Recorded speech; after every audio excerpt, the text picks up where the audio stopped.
تو to have a state of the art defence you need a state of art economy.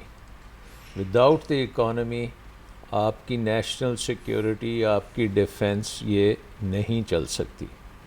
اور بڑی ایک I have been writing about this for quite some time کہ اس وقت جو پاکستان کے ارد گرد تھریٹس ہیں، پرٹیکولرلی جب آپ ہندوستان کے ساتھ اپنے آپ کو دیکھتے ہیں، تو انڈین اکانومی اس وقت گرو کر رہی ہے 8%، 7%، اینڈ دے تھنک کہ they can grow to even 10% and beyond. اور پاکستان کی اکانومی جو ہے وہ 3.5، 4.5، گورنمنٹ کہتی ہے 4.7. if you do a realistic assessment تو it's probably 3.5.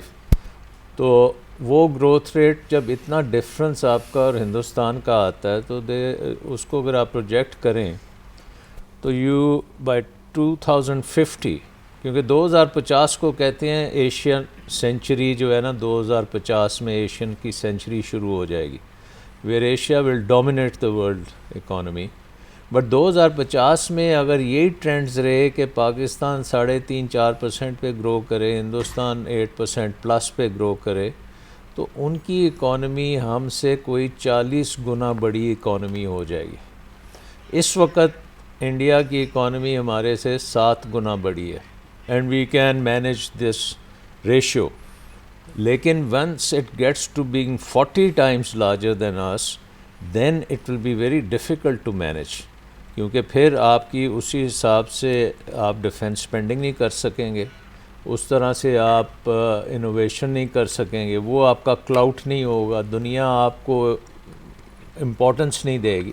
So number 1 you have to grow very very fast, and which means کہ پورے پاکستان کا جو اکنامک گروتھ کا پوٹینشیل ہے، you have to fully achieve that potential. There is no room for mismanagement. There is no room for bad policies. There is no room for bad governance. Or everybody has to be focused on this vision کہ آپ نے وہ 2050 میں you are going to be one of the major economies of the world.